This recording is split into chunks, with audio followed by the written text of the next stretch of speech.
Think of a country's capital. You probably picture one city, right? It's a place where the president lives, laws are made, and major decisions happen. But what if I told you some countries don't just have one capital, they have two, or even three? It sounds strange, but it's true.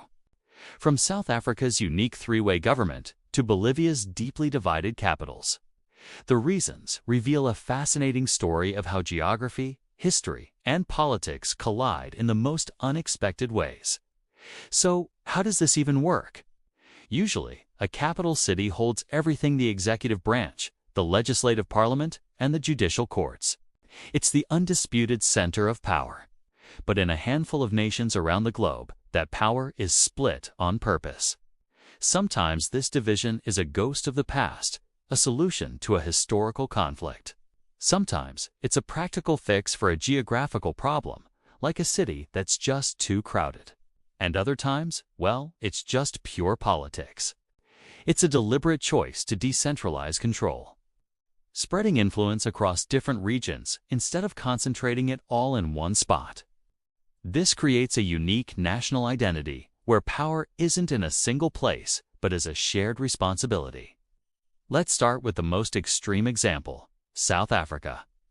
This country is truly unique, with not one, not two, but three separate capitals, each serving a different branch of government. You have Pretoria, the administrative capital, where the president and the cabinet run the country. Then there's Cape Town, the legislative capital, home to the parliament where laws are debated and passed. And finally, Bloemfontein, the judicial capital, where the Supreme Court of Appeal resides. This incredible balance wasn't an accident. It was the result of a major compromise back in 1910 when the Union of South Africa was formed. 4 former colonies, each with its own powerful identity and rivalries, had to come together.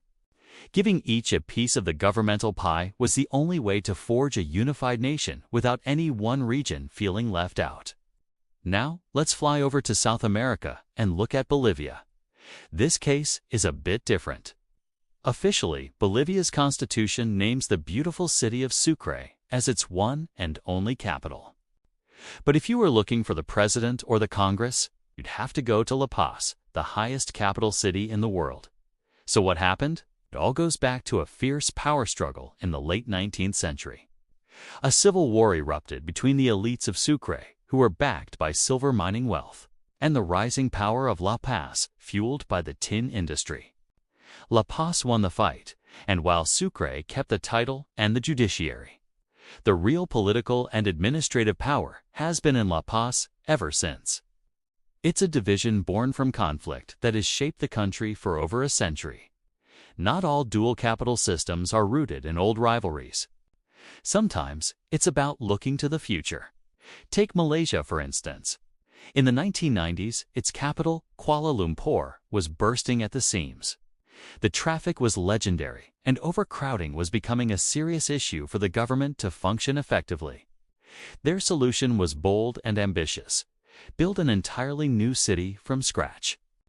They created Putrajaya, a meticulously planned, intelligent garden city just 25 kilometers south. Today, Putrajaya is the federal administrative center, where the Prime Minister's office and government ministries operate in a modern, organized environment. Meanwhile, Kuala Lumpur remains the country's official legislative capital, its largest city, and its vibrant cultural and economic heart. Splitting capitals isn't just a historical curiosity. It's a strategy that continues to shape nations today. It can impact economies by creating multiple centers for jobs and investment. It influences politics by decentralizing power, and in some cases, fostering unity. We're even seeing this logic play out right now. Indonesia is in the process of moving its capital from the sinking, congested metropolis of Jakarta to a brand new, purpose-built city called Nusantara on the island of Borneo. The goals are the same: reduce the immense pressure on one city and spread development and economic growth more evenly across the vast archipelago.